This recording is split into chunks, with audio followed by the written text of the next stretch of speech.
E a gente segue repercutindo essas medidas propostas pelo governo, pelo lugar do IOF, e agora, falando especificamente do fim da isenção de LCIs e LCAs, a gente conversa agora com o presidente da Abrainc, que é a Associação Brasileira de Incorporadoras Imobiliárias, Luiz França. Muito obrigado por aceitar nosso convite, Luiz.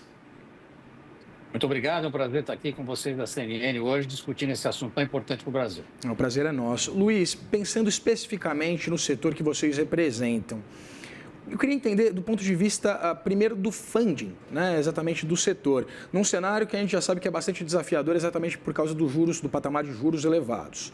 Como isso impacta o setor hoje imobiliário? A sua pergunta é muito importante.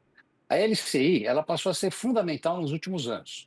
Para a gente ter uma ideia, de 2022 para 2024, as LCIs aumentaram em 51%.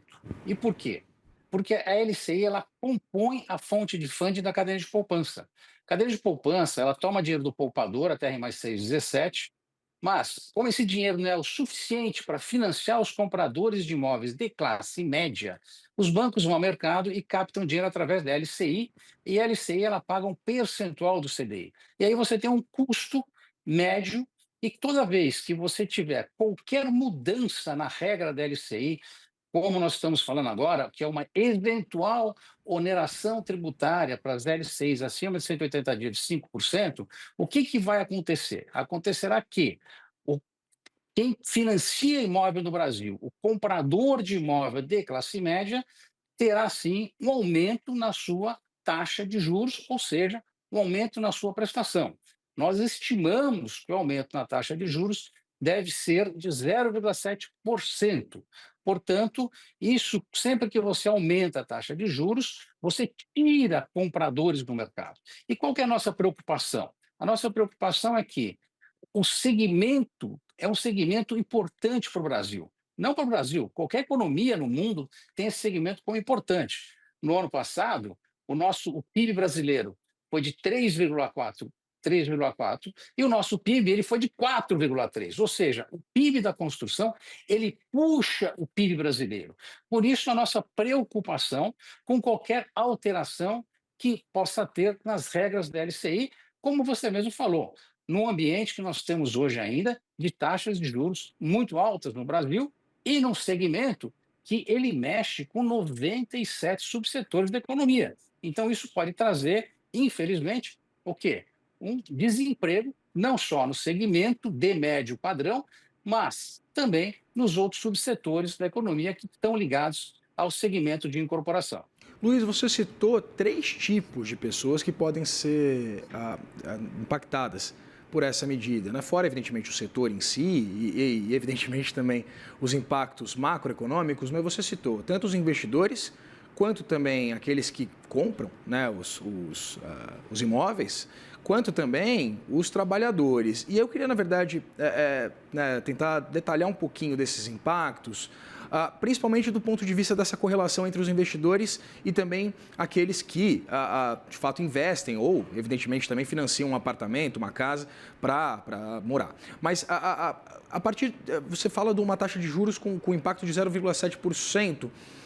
E pensando no contingente, na verdade, de 4 milhões, mais ou menos, né, de pessoas que investem em LCIs e LCAs, que tipo de alternativa teria esse investidor? Porque, normalmente, a gente está falando de renda fixa, num cenário, de novo, né, de juros bastante elevados. Esse investidor, normalmente, ele tem um perfil mais conservador. Ele tem uma alternativa palpável para que, por exemplo, ele não seja taxado comprando esses papéis, tanto títulos imobiliários quanto também do agronegócio? Então, ele não. Isso que é importante, né? Investimento conservador, como nós temos nas LCIs e LCAs, tem, sem dúvida nenhuma. Ele pode comprar CDBs dos bancos, ele pode comprar título do governo, né? No entanto, a LCA ela tem uma característica muito importante, a LCA também. Por quê? Porque ela tem, quem aplica acima de 180 dias, ele tem uma isenção. Então, isso faz com que as pessoas apliquem seus dinheiros acima de 180 dias num mercado que precisa de captação de longo prazo.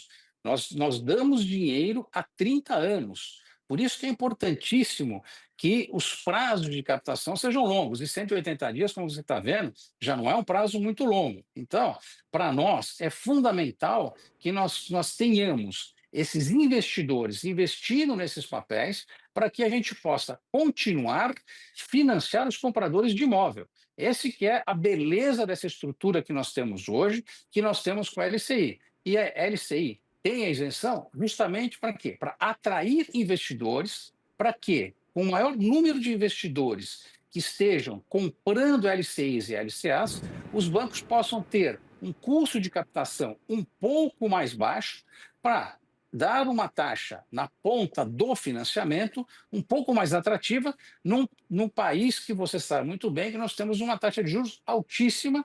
Então, isso ajuda um pouco, mas é importantíssimo para a economia brasileira e para o comprador de imóvel também. Então, isso é fundamental. As LCs hoje estão em 400 bilhões de reais.